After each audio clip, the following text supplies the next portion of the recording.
839년 3월 12일 김우징, 민해왕을 죽이고 신라 제45대 신무왕 즉위.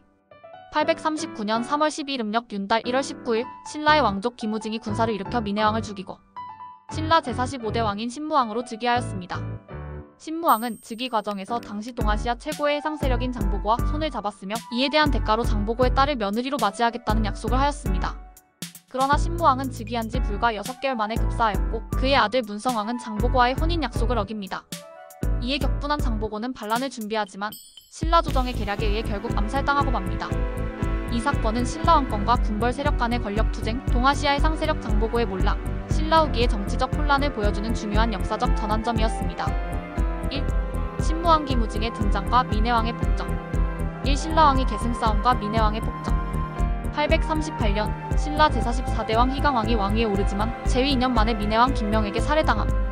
민해왕은 왕위에 오른 뒤 김우징을 비롯한 왕족들을 숙청하며 폭정을 일삼음. 당시 신라는 중앙정부의 왕권이 약화되고 지방 세력이 강해지는 시기로 장보고와 같은 지방 군벌이 막강한 영향력을 행사하고 있었음. 이 김우징의 망명과 장보고와의 동맹.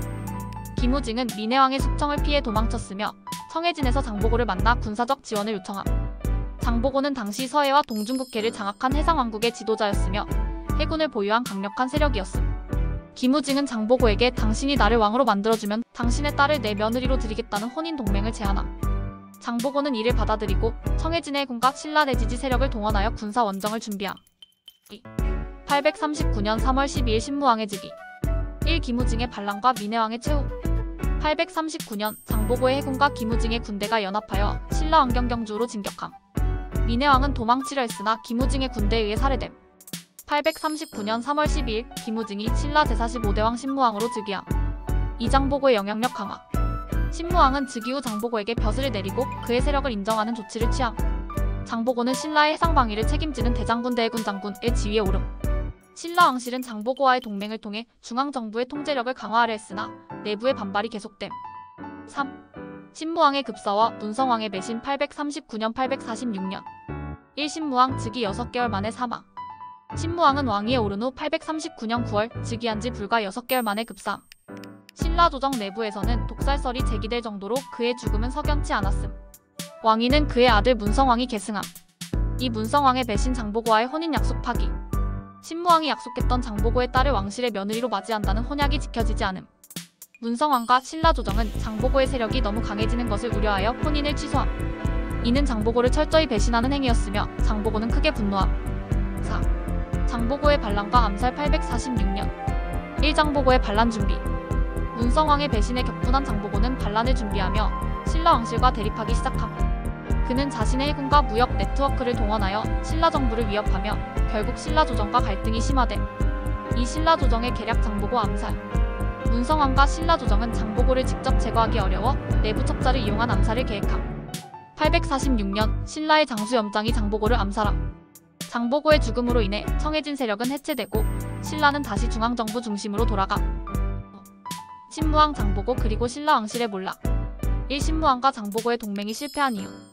신무왕과 장보고는 강력한 연합을 통해 신라 왕권을 강화하려 했으나 신무왕의 갑작스러운 죽음으로 계획이 실패함. 문성왕이 즉위한 후 왕실은 장보고를 신뢰하지 않았고 결국 그를 제거함. 이는 신라 후기 왕권이 약화되고 지방 세력과 중앙 왕실 간의 갈등이 심화되는 계기가 됨. 이 신라 왕권 약화와 후 삼국시대의 전조. 장보고의 암살 이후 신라는 더 이상 해상 세력을 적극 활용하지 못하며 국제적 영향력을 상실함. 신무왕 이후 신라 왕실은 계속해서 왕위 계승 분쟁에 휘말리며 후 삼국시대 900년 936년의 전조가 됨. 6. 오늘의 역사. 신무왕 즉위와 장보고의 비극적 최후. 839년 3월 12일 김우징 신무왕이 민해왕을 죽이고 즉위. 신무왕은 장보고와 동맹하여 군사 지원을 받음. 즉위 6개월 만에 신무왕이 사망. 문성왕이 즉위. 문성왕이 장보고와의 혼인 약속을 파기하며 갈등 시작. 846년 장보고가 신라 조정의 계략에 의해 암살됨. 7. 결론. 신무왕과 장보고 신라 왕권의 몰락을 알린 사건.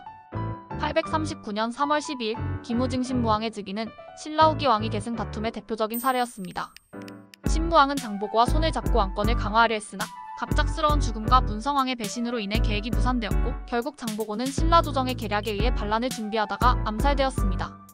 이 사건은 신라 왕실과 지방 세력 장보고의 대립, 해상 세력의 몰락, 신라 후기의 혼란을 보여주는 중요한 역사적 순간이었습니다. 결국 신라는 왕권이 점점 약화되었고 후 삼국시대 900년 936년에 서막이 열리는 계기가 되었습니다.